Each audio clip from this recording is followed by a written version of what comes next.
Oye. Oh, yeah.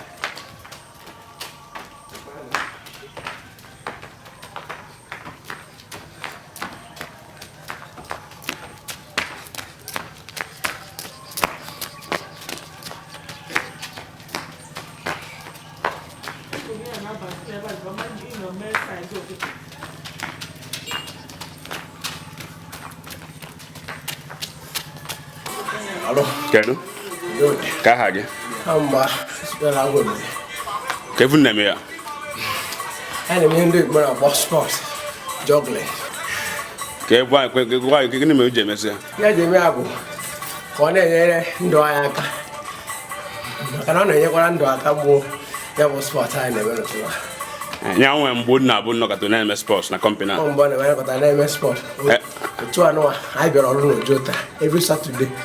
Anyị eme mbọ Saturday ọbụla. Anyị pịa n'ụtụtụ mee ya bụ ihe.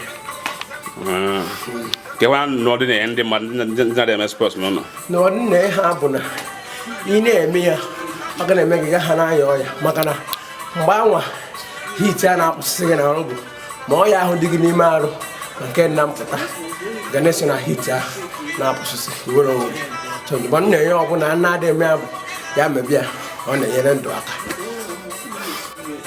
Mana Kevin na-eme na Igbamaka production. Ihe anyị na-eme erika n'ime Amaka production anyị na-emepụta eji Susanna.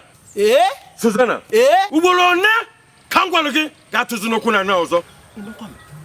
Inukwa m nna anyị ogini nụ n'ogini anyị ga-agbapụrụ gị ogini ị na-anọ nke ị nọ na nke hapụ na nke ruo n'ọrụ rie nninu ogini nụnụ inukwa m ọ na-anadị m na-anadị m ekere na ndụ mgbe ọ dị ndụ n'asụsụ anyị na-eri na-ewepụta ya nke ọma ọ bụrụ kwasa na asụsụ Igbo ka anyị na-eme mana ihe eji wee mara anya mara imepụta ejije n'asụsụ Igbo egwu ọdịnala ụmụ ihe ndị ọzọ dịgasị iche iche ọ ya anyị na-eme n'Igbamaka Kevin nọkịta.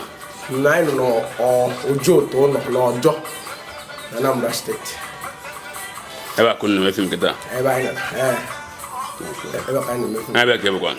ọ bụ Abia steeti Abia steeti. na Ọfịa Local gọọmenti Daalụ. Ọ ndị chọọ ikene.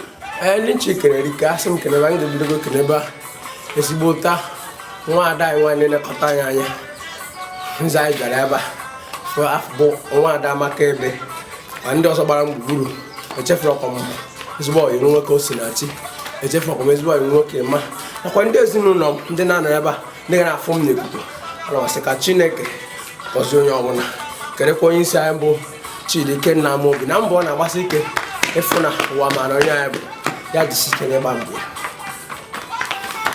Ndewo.